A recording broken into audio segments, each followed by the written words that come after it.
I think this was a specific play, actually, from Breakdown, something we highlighted earlier. They came in, it was Route 66, and I believe it was Lubach, just came in and picked apart a team on Widowmaker. It was extremely exciting, and I think one of the first moments here in South America where we saw just a Widowmaker battle that was so dominant in one side that basically their team couldn't handle it whatsoever and kind of just fell apart. Breakdown versus looking for tank.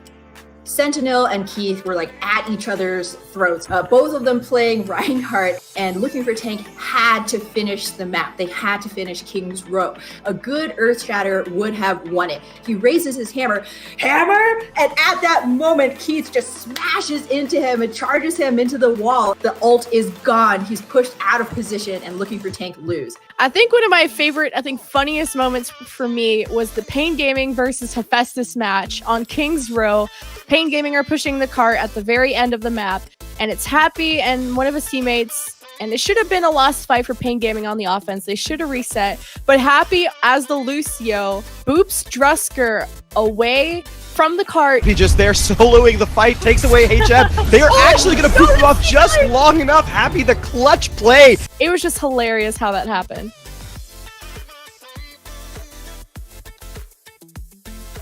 Windows 98, she is one of the best supports, if not the best support, I think, in the region, being able to play about 4 different healers at a very high level. Went up against Isrius Gaming in their quarterfinal that I mentioned.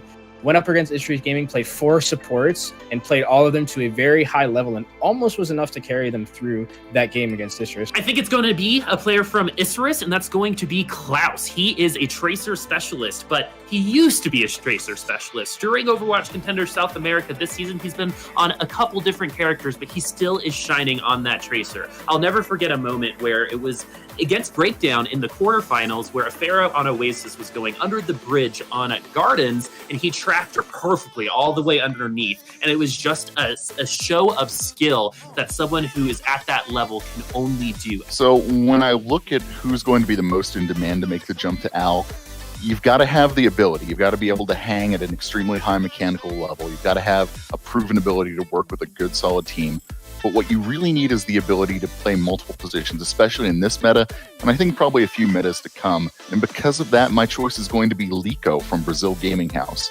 Not only has he been a stalwart on that team for over a year, where they've won contenders, they've won a bunch of tournaments, they rarely lose. He's also been one of the stalwarts for Team Brazil for 2 years now. And he's also a DPS who can play almost any DPS you want. He's got a nutty hero pool that he plays at a really high competitive level, not just ladder level. And I think that's why he's my pick for who might at least get a very long look in a tryout.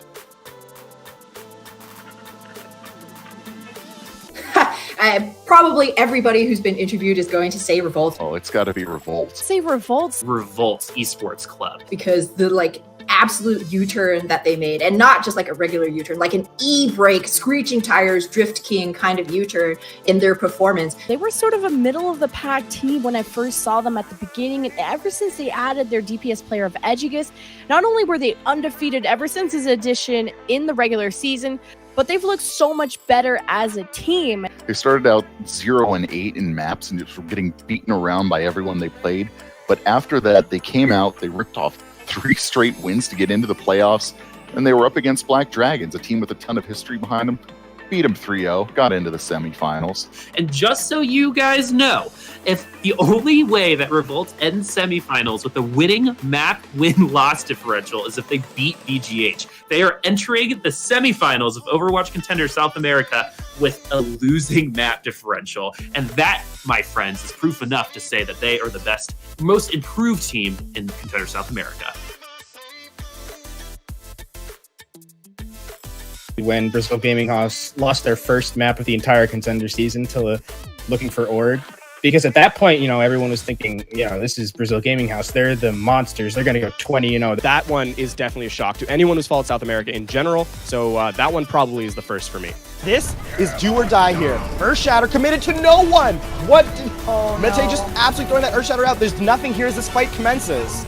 Overtime is here. Transcendence from Calero keeps the front line up. This allows Lico to be so aggressive on this Genji. The swaps coming in. Dudu on the Tracer, not having fun against Godman's Brigida. Oh my goodness, looking for Org are about to hand BGH's only loss this entire season.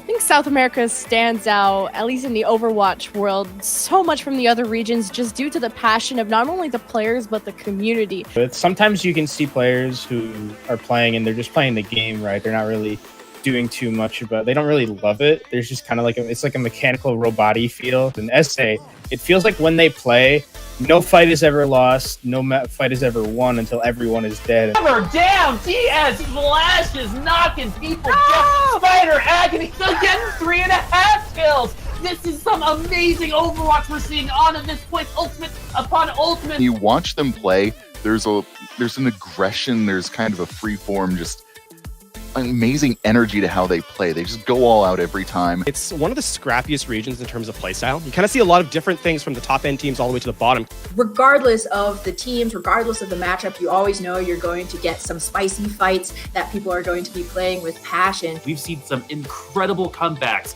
You know, fights that some might say you should reset, but they don't, and they come back and win. And it's this never give up attitude that I really respect of the region as a whole.